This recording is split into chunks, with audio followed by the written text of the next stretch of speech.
Hi, I'm Dom, the BCBA Mom, and welcome back to my channel.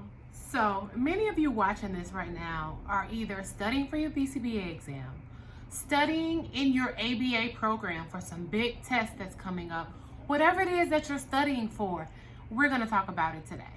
Today, we are diving into the 5th edition BCBA or BCABA task list. So the 5th edition task list serves as the knowledge and skills that we all need to have to pass this BCBA exam. So of course we're going to get into it because I'm here to help you pass whatever test that you have coming up related to the program of ABA. We're going to review some of the most important concepts in the concepts and principles section of the task list. Are you ready? Let's go.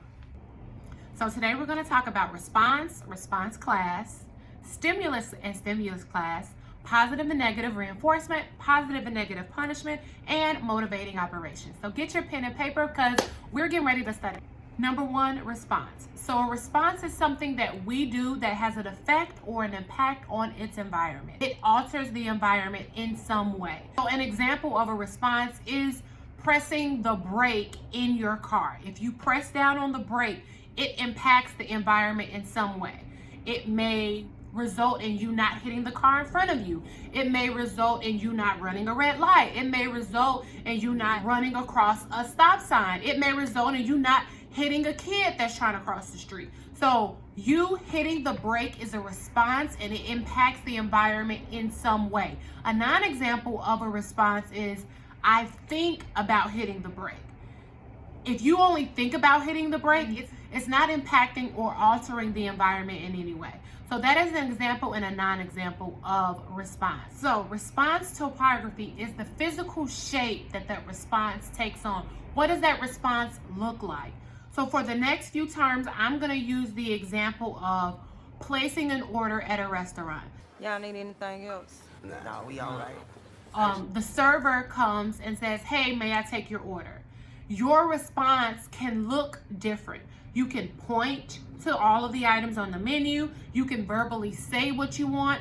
You can say your order in a British accent. You can yell your order. You can whisper your order. Those are the different topographies of the same response. You placing your order. The function is the same. The function or the purpose is to tell the server what it is that you want to eat. Which brings us to response class. So response class is a group of responses that serves the same function or that has the same impact on the environment. So the question is, how does this response class impact the environment? You tell your server what you want to eat, and then more than likely, no matter what the topography looks like, no matter how you place your order, the next thing that's going to happen is the server is going to walk away, go to the computer, and type your order into the computer. Another example is asking someone their name. When you think of a response class, you can ask someone their name in a bunch of different ways. You can say, what is your name? In sign language. You can say, hi, what's your name? You can say, hey, what your name is? But if it serves the same function or if it produces the same impact as someone responding by giving you their name, then that is an example of a response class. So what I want you to do is pause this video right now and type in the chat, give me your own personal example of a response topography, and response class. And then I'm going to respond and let you know if you got it right. Next, we're going to talk about positive and negative reinforcement. Whether it's positive or negative reinforcement, the only thing we want to happen is for the behavior to increase. When you think of positive reinforcement, think of the plus sign, meaning we are adding something to the environment. When you think of negative reinforcement, think of the minus sign, which means we are taking something away from the environment. So for an example, adding an applause, adding a sticker, adding money, adding a high five every time your kiddo completes a math problem. And in the future, that increase the likelihood that they are going to continue to do math problems in the future. When you think of negative reinforcement, we are taking away the last 5 math problems at the bottom. We are taking away social studies homework because they hate it. we are taking away that aversive, nagging paraprofessional who is keep like, come on, Johnny, you can do it, you can do it. If it's aversive, we want to remove that, or we want to take it away in order to increase that behavior in the future. Give me an example of positive and negative reinforcement in the comments, and I'll let you know if you got it right. Next, we're talking about positive and negative punishment. Dun, dun, dun. It's exactly what it sounds like. These are behaviors that we want to decrease or see less of. When you think of positive punishment, we are adding something to the environment. When you think of negative punishment, we are removing something from the environment. For an example, we are adding a verbal reprimand every time little Bobby hits us. And it actually decreases the likelihood of little Bobby hitting us in the future. Or we are removing access to a preferred item every time little Bobby hits us, and it decreases the likelihood of little Bobby hitting us in the future. Lastly, we're going to talk about MOs, or motivating operations. Now, these are antecedent interventions.